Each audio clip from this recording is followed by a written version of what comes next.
In 1926, 22-year-old doctoral student J. Robert Oppenheimer grapples with anxiety and homesickness while studying under experimental physicist Patrick Blackett at the Cavendish Laboratory in Cambridge. Oppenheimer, upset with the demanding Blackett, leaves him a poisoned apple, but later retrieves it. Visiting scientist Niels Bohr recommends that Oppenheimer should instead study theoretical physics at Göttingen. He completes his PhD there and meets Isidor Isaac Rabi. The two later meet theoretical physicist Werner Heisenberg in Switzerland. Wanting to expand quantum physics research in the United States, Oppenheimer begins teaching at the University of California, Berkeley, and the California Institute of Technology. He meets his future wife, Catherine Kitty Puning, a biologist and ex-communist, and has an intermittent affair with Jean Tatlock, a troubled member of the Communist Party USA who later commits suicide. In December 1938, nuclear fission is discovered, and Oppenheimer realizes it could be used to create a bomb.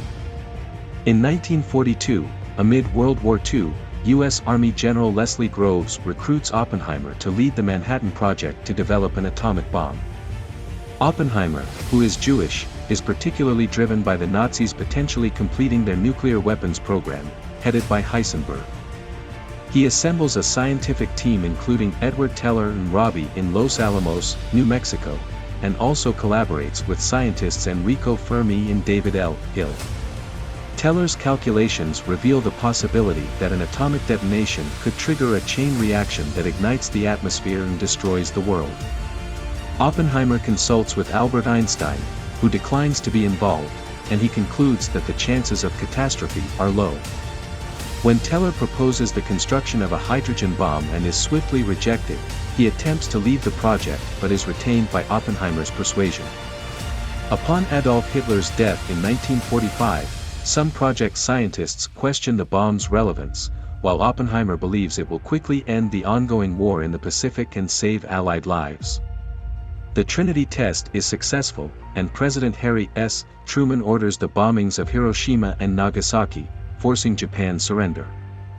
Oppenheimer, though praised by the public, is haunted by the mass destruction and fatalities, and suggests restricting further nuclear weapons development, which Truman curtly dismisses. As an advisor to the U.S. Atomic Energy Commission (AEC), Oppenheimer's stance generates controversy, while Teller's hydrogen bomb receives renewed interest in light of the burgeoning Cold War.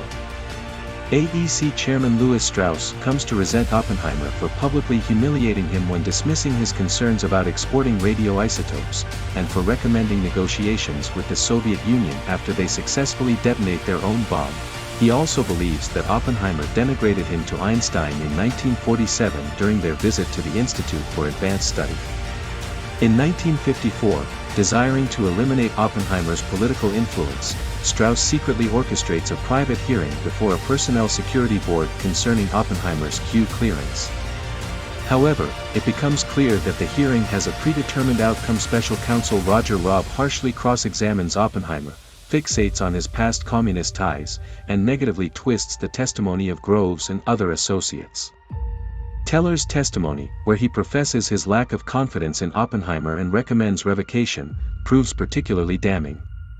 The board ultimately votes 2-1 to revoke Oppenheimer's clearance, damaging his public image and limiting his influence on nuclear policy.